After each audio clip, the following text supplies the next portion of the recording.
verse 1 of chapter 5, now we know that if the earthly tent we live in is destroyed, we have a building from God, an eternal house in heaven not built by human hands. We know.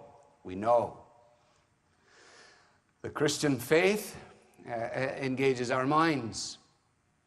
This is something that we have to keep reminding ourselves of so that we don't allow our minds to fossilize and that we continue to be sharpened and to make progress. I was at a church in California just a few weeks ago now, back in August, I think it was, time flies.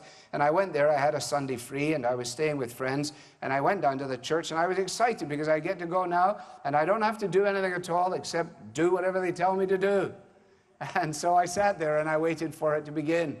And it was quite fascinating, actually. They had big screens, and they had a clock on the screens, and when I got in, it said 5 minutes, and I'd only been in about 2 seconds, and you won't be surprised, it said 4 minutes and 58 seconds.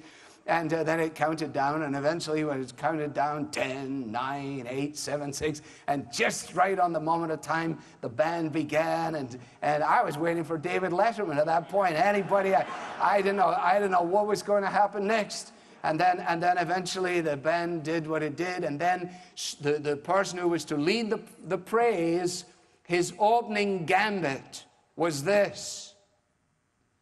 Hey, how do y'all feel this morning?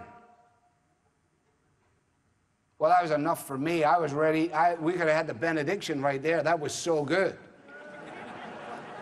I thought, what kind of New Testament question is that? How do you all feel this morning? If I told you how I feel, especially in light of the last 5 minutes, you would question whether I was even a Christian at all. So don't ask me that question.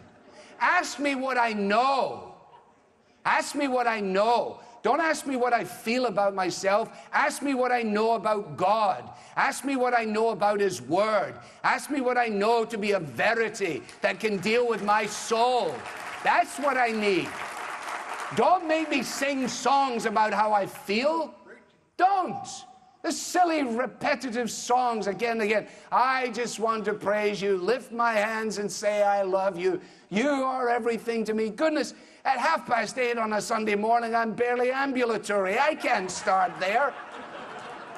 And you want me to say that? I just kicked the dog, and I don't even have a dog. I got argued with someone because they took my parking space. I never had spilled my coffee. I didn't read my Bible. I'm a miserable wretch. And now you want me to start here. How do you feel? I feel rotten. That's how I feel. What do you got for me? The answer, nothing. I got nothing for you. That's why you have to get yourself under the control of the Scriptures. That's why it is what we know, the verities of the Scriptures, which then fuel our hearts and our emotions and lead us on. Hence, praise my soul, the King of heaven. To His feet thy tribute bring. Ransomed, healed, restored, forgiven. Who like thee His praise should sing? Okay, now we've got something to sing about. For we've been reminded of truth.